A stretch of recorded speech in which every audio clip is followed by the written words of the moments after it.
My name is Susie Fisher and I'm the curator here at Gallery in the Park in Altona, Manitoba.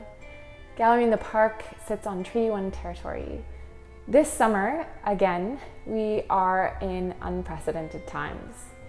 Instead of having our normal gallery event to thank the friends of the gallery and congratulate our artists, we are doing it virtually. Our show this year is filled with texture and color and presents artists who use many different mediums.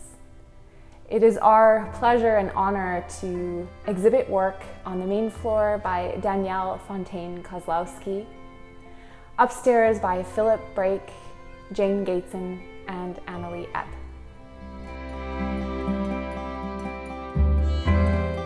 My name is Danielle Fontaine Koslowsky, and I'm from Winnipeg, Manitoba. I was actually born in Saskatchewan, but we were only there in Saskatoon for a year, and so I've lived and grew up in Winnipeg.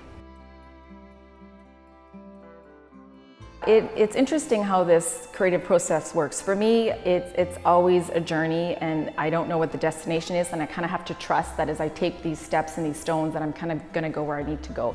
And so I started looking at some of the works, and some of them were more black and white with this kind of meditative, contemplative, centering prayer feeling to it. And then the other ones seem to all be these lighter, wider perspective mountaintop views. The smaller room with the black and white paintings, I kind of refer to that room as the path of descent. And then the larger room with the lighter paintings, I refer to it as the path of ascent.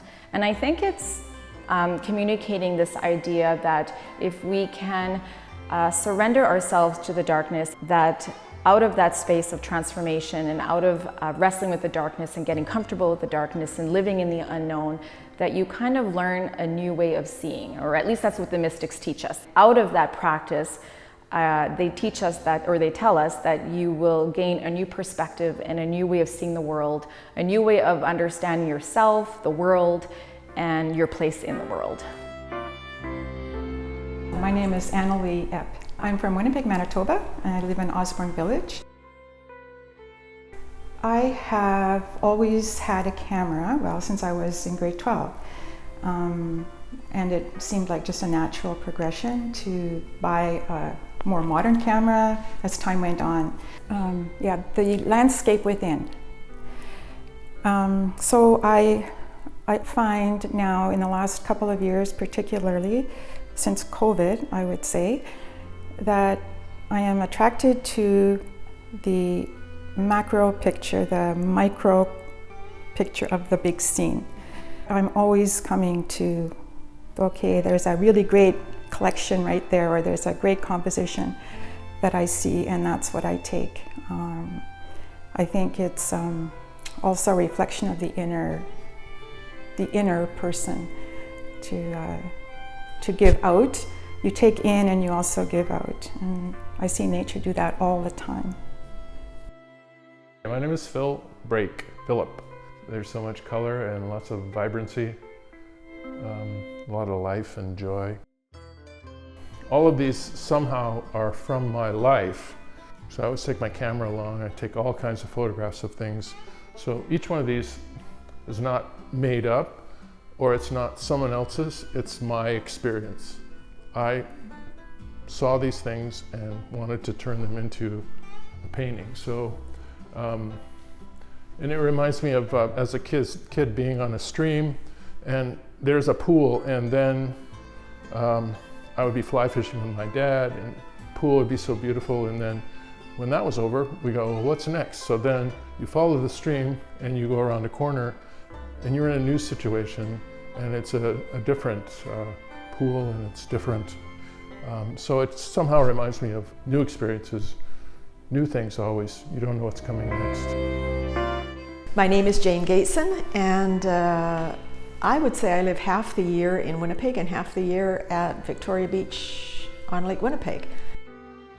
Well, it's funny, I think sometimes I don't really quite know what I'm doing until I kind of get into the middle of it. Like I started this, I was excited about working on a bunch of little pieces on the same theme day after day.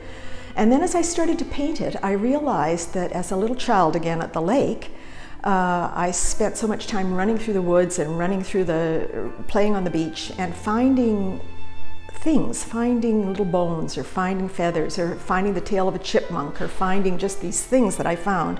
So I do that still, actually. I still walk the beach and walk in the woods and bring home bits and pieces, and I have them all over my place at the lake displayed because I just like them so much. I think that I was trying to paint for some of them what I saw, for others it was what I heard. Like this one here is the sound that little brown wren makes, and it's such an ordinary little bird, but it just has such a huge sound.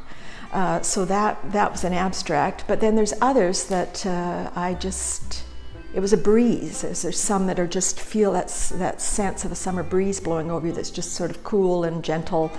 I want to capture that. So it's not always what I see, it's what I experience with all of me, I think.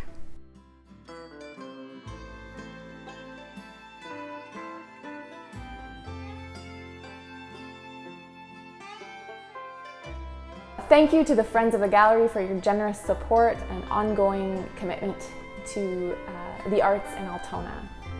Thank you to the Town of Altona, the Town of Altona Recreation Department.